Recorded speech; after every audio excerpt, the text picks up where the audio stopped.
Leonardo da Vinci was not only a leading artist of his time, but it turns out that he was also an incredible inventor. He was a military engineer, a musician, and a scientist. Not to mention the fact that he was apparently one heck of a party planner and one of the strongest athletes as well. This book by Michael Gelb aims to distill Da Vinci's limitless creativity into principles that we can use in our everyday life.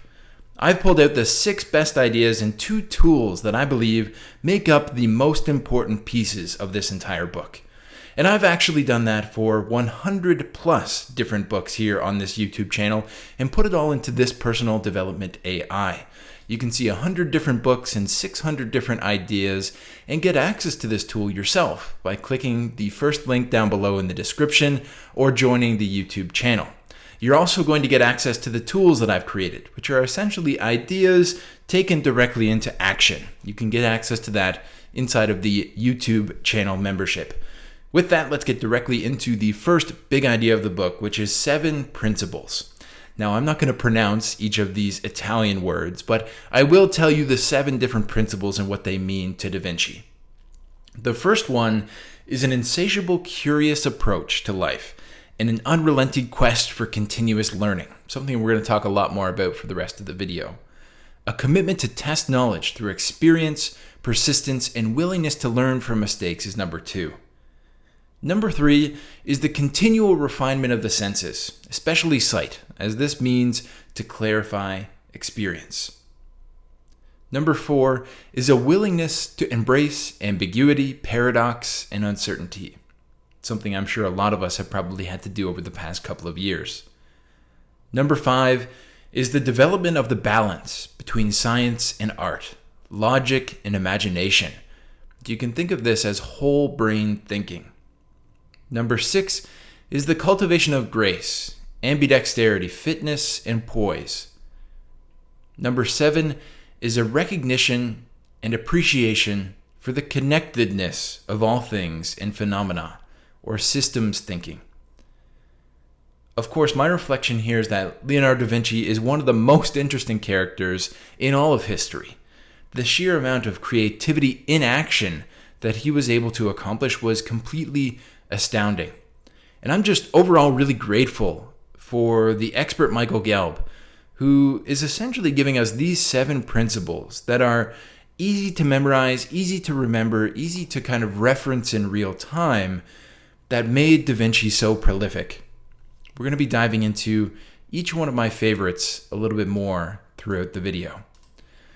The first point that I wanted to touch on is actually an exercise, something that I would suggest all of us try at least once in our life, and it's called 100 questions. The quote goes like this: "Great minds ask great questions. The questions that engage our thought on a daily basis reflect our life's purpose and influence the quality of our lives. By cultivating a Da Vinci-like open, questioning frame of mind, we broaden our universe and improve our ability to travel through it." So this is coming from Principle 1. And according to Gelb, Da Vinci carried a journal around with him everywhere. And if you can believe it, there's 7,000 pages of it that were actually directly recovered, and that's believed to only account for about half of Da Vinci's total journaling. So inside this book, there are a bunch of different awesome journaling exercises, but this 100 questions approach is one that stood out to me in particular. So step number 1 would be to grab a journal and to grab 60 minutes of uninterrupted time. Step number 2 would be to make a list of 100 different questions, and it might be completely varied to: what color should I paint my room? What's the meaning of life? What can I do right now that will make my life meaningfully better? And it might sound easy, and it is until about 20 or 25 questions, but after that it's a real exercise for pulling questions out. It is not easy to get 100 questions. But after you've got there, after you've gone through the 100 questions exercise, the idea is to look for themes. What kinds of questions are you asking yourself? What are you interested in? What are things that are continually coming up for you?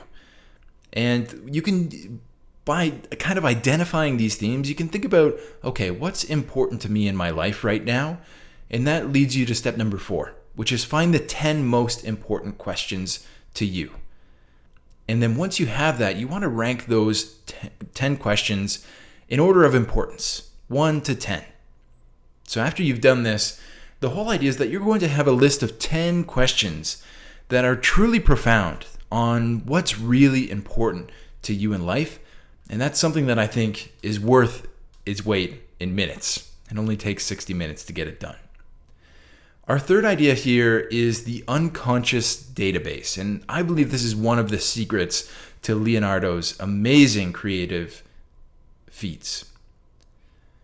Neuroscientists estimate that your unconscious database outweighs the conscious on an order exceeding 10 million to 1. This database is the source of your creative potential.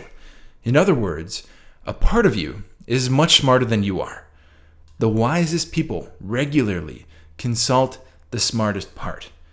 You can too, by making space for what Michael is calling here incubation, and I'll kind of explain the way that I use this in my life. But if you ever wonder why you get your best ideas when you're not working, this is really the reason, this unconscious database. Mine always come when I'm out for a walk or doing something else that's kind of mindless, repetitive, and I'm undistracted. And it's because when we remove those kind of distractions, we unplug, we can tap into something much larger than just our conscious mind on an order to 10 million to 1, Michael Gelb says. This is something extremely powerful, yet I think it's really underutilized here in today's world of distractions. My suggestion would be to build quiet time into your everyday life. And I've got a whole tool all about how to do that. But suffice it to say, a really good way to get started with quiet time is if you have a warm drink in the morning, coffee, tea, whatever it might be, spend that time without distraction.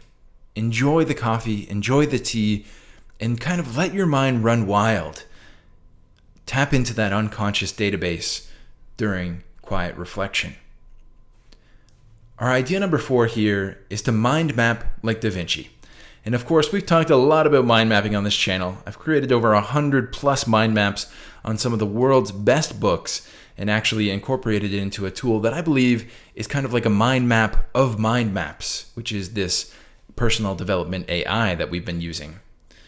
But you can think of mind mapping as a whole brain method for generating and organizing ideas, originated by Tony Buzan and largely inspired by Da Vinci's approach to note-taking.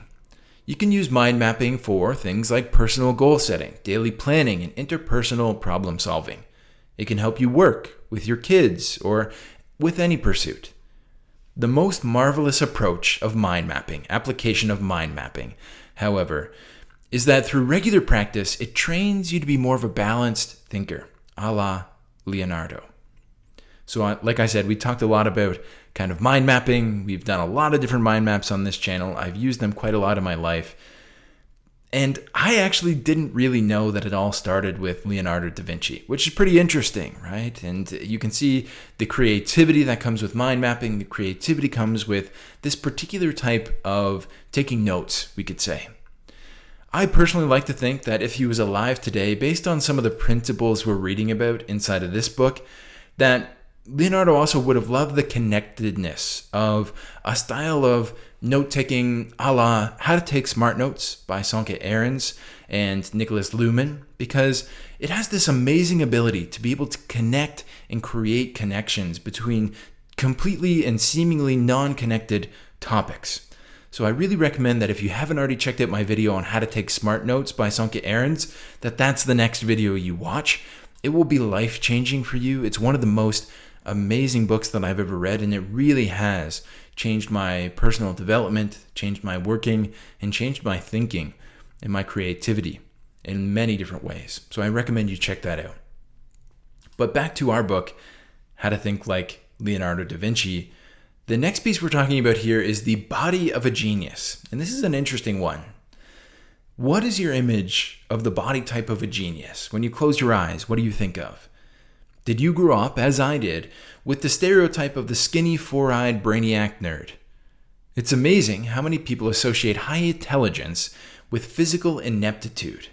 With very few exceptions, the great geniuses of history were gifted with remarkable physical energy and aptitude, none more so than Da Vinci. So this is principle number 6.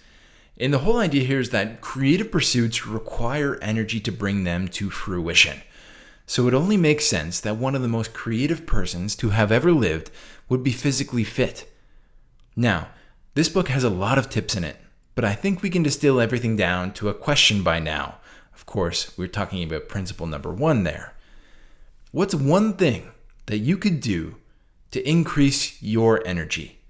Maybe it's something like drinking more water, taking more quiet time, or exercising more often. And if you wanted to, you could take it to the one thing by Gary Keller's question. What's one thing you could do to increase your energy such that everything else would be easier or unnecessary? Great question. The One Thing by Gary Keller, another great book and video on the channel.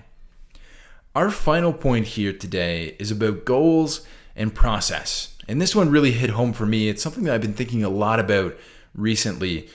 And I'll get into the quote and tell you a little bit more about what I've been thinking about. So think of an important goal that you have accomplished. Describe the process you followed in achieving that goal. Have you ever achieved a success without experiencing fulfillment? How do goals and process, doing and being, relate? Does the end justify the means? To live a successful and fulfilling life, must one, A, be 100% committed to the achieving clearly defined goals. B, recognize that the process of living every day, the daily quality of life, is of the greatest importance. Or C, both A and B.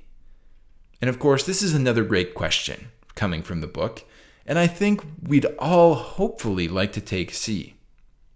But one quote that I've really been visiting recently is coming from Tal Ben-Shahar inside his book Happier.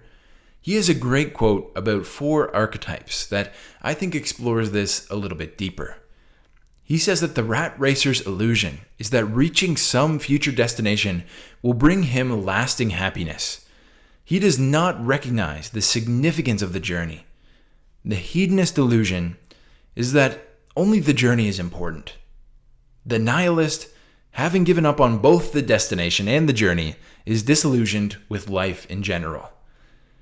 He says that the rat racer becomes a slave to the future, the hedonist a slave to the moment, the nihilist a slave to the past.